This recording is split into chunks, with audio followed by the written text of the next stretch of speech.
Before now, every meter and any meter found in Nigeria were manufactured abroad and imported into the country. Understanding how huge that exchange is in terms of currency, job opportunities and impact on local market can best be measured in consideration to the number of meters required to serve over 100 million homes, offices, industries and business places, which makes the case for the MAP policy. You must allow certain things to pave way for another things. Since we don't have the sufficient funding that will actually catalyze the growth of the power sector, so you have to let some places to go for other people to manage it. So it's all to address the insufficiency in the system. Allow other parties to come in, other investors to come in, so that we can have our dream comes true in terms of regular supply, in terms of efficiency supply to the consumer and so on and so forth. So if you want to say because you have signed a catchment area and you want to hold on to it and you don't have sufficient resources to actually build up what you have signed for, then it is important for you to allow some other player to come in. And that is the sense in meter access provider, which the regulation have just formulated. I think the DISCO should have a rethink of grabbing the ownership all throughout. They need to allow certain things to go for a better tomorrow in the power sector. From the years past, we have had generation of meters which were indicative of the time. Owing to network upgrade and efficiency which is expected of a private-driven entity, distribution companies are compelled to go smart in terms of meters. Indeed, it means that every household will have to migrate to the smart meters, away from those now obsolete gadgets that can't effectively measure consumption real-time, on-time. But beyond those accusations, however, lies the fundamental issues that are currently inhibiting the availability of steady power supply and will continue to do so until they are all resolved. That big elephant in the room which everyone seems to avoid is the need for a cost-reflective tariff. As it is today, the cost at which the end user pays for electricity is not up to the cost for which electricity is produced, transmitted and distributed. So in simple terms, if you bring a Nobel laureate into the system to manage the economics, it's a simple case of loss. Now, what has happened is that for the issues to become what you call cost reflective, prices need to go up. Electricity being a social investment is such that it can affect and trigger crisis within the environment. So the will within government to actually ensure a stable pricing is not there. And it's easy to have an idea of what can be cost reflective, because if you look at the amount you spend on diesels, the amount you spend on even kerosene, even firewood, you understand, the amount of firewood that you use to burn fire may not exactly be, in terms of cost, the amount of electricity that you need for a fluorescent bulb. So those are factors that are there. What has happened is that there is a methodology for computing those tariffs, and they are technically known as MITO. We are on 2.2. Yeah. There are certain components of MITO that are dollar denominated, and that is really where the devil in the details are. Because they are dollar denominated, even if they increase the tariffs by 100% or 200%, the moment there are fluctuations in forex, and there will always be, those figures ceases to be cost reflective. And that is where governments and government's influence, the regulator, need to take a look at some of these things. There is the issue of gas.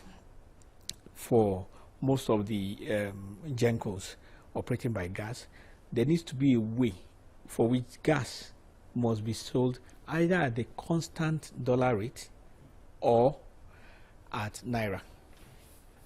Because in the first place, we shouldn't be doing business with ourselves in dollar when we have Naira.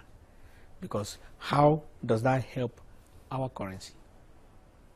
So we need to also encourage economics and all of those things. So the issues of Naira to dollar are a myriad, but the fact remains that there isn't a cost reflective tariff.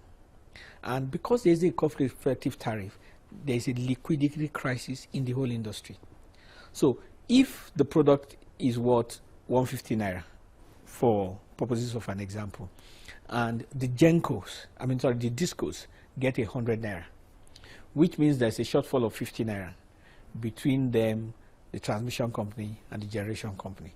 So what you now find out yourselves having is a blame game, because all the money comes in through the GENCOs, but all the money that goes to the GENCOs and does not belong to the GENCOs. All the money is coming through this. Sorry, through the discos. Yes. But all the money that goes into the discos does not all belong to the discos. So what happens is that there is a small possibility that the discos may take a lion's share for themselves.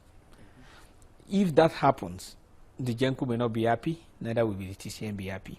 And you know all those, but that originates from the fact that there isn't enough to go around. I think the regulator has to do more in terms of tariff review in order to have the overall good result we are all aspiring to get. The tariff review has to come in place so that we can have the benefit of the map provider in terms of insufficiency in the collection on the disco. The tariff review is a very important index that has to come in immediately from the regulatory perspective. They have to wade in that so that they will review the tariff. The consumer can see the new tariff structure, and there should be a lot of education and advocacy to educate the consumer how they can reduce their consumption in the house so that they won't just pay for electricity they don't use. As a direct consequence, there are legacy debts across the value chain which is resting on the shoulders of the discos. These debts are a little above 1 trillion naira. And if our national budget is about 4 to 5 trillion naira, and one sector of the economy is having a burden of 1/5 of that total budget, it tells you there's crisis brewing. When we're talking about legacy debts, we're talking about debts from military installations, the barracks, the police barracks, the military institutions and all that. You also have, like you said, federal secretariat. These people consume these services, but they don't pay. But that's just one side of the story. On the other side of the story for the military and all those people is that traditionally, like it is with military all over the world, such services are services that they enjoy. The US Army doesn't pay for any of those services. The British Army doesn't pay. Even the Ghanaian Army doesn't pay. So the question will be, should the Nigerian Army be paying? So in between all of those things rests a big brother, and it's called government. In simple terms, government actually needs to look into those things and make a decision. In the days when NEPA was a government service, it really did not matter much. They would throw it one way or the other. Now, the industry has been privatized, and the people there are supposed to operate with the thinking, the mentality, and the ethos of capitalists, not NGOs, not Father Christmas. So government effectively will be responsible for a lot of these debts, and they need to pay. Incidentally, initially, there was a component of the MITO, which is the formula for the tariff, that used to have the debt for the military and all that included. So which means that when we were paying, when there was a part of it that included their own debt. As of 2015, that component was removed with the expectation that government will start to pay from the budget. So what now happens is that the National Assembly does allocate some amount of budget for the military installations, but somehow it doesn't get to the disco. The same with the Federal Secretariat and all that. But those are not really the issue. The issue is that it's not just about the disco, it's about that it is causing a chaos in an industry which has capacity, that sheer volume of funds that is being sapped and drained out of the industry has the capacity to make the industry collapse. They said that the Titanic could not sink, but it did. Again, the point has been made repeatedly about the need to follow the multi-year tariff order MITO 2, which is the document that spells out the rules of engagement for the sector. The CBN rates is also a burden for the sector. Aside the discos, the tariff order, exchange rates, Other challenges confronting the sector have been identified. I think we should enforce discipline in the power sector. Everybody should be disciplined to ensure that we are all focused on what we signed for. Distribution companies should ensure that meters, electricity distribution substation are enhanced, networking is enhanced, employ more personnel to do monitoring. Regulators should enforce all the regulations to ensure that they comply to the regulation, and all other agencies that are informed. Ministry to formulate more regulation to ensure every stakeholder are involved and do what they ought to do at the right time. I think it's enforcement and discipline that is will require in the sector. That's all.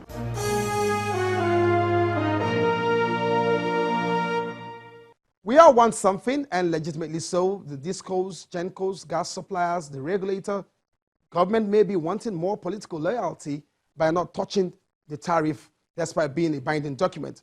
Everyone is in dire need. But until we agree that technically we all want the same thing, which is regular power supply, we may continue to disagree on how to achieve that. Till then, our generators will continue to grind holes in our pockets. A very big thank you for being a part of this show. Bye for now.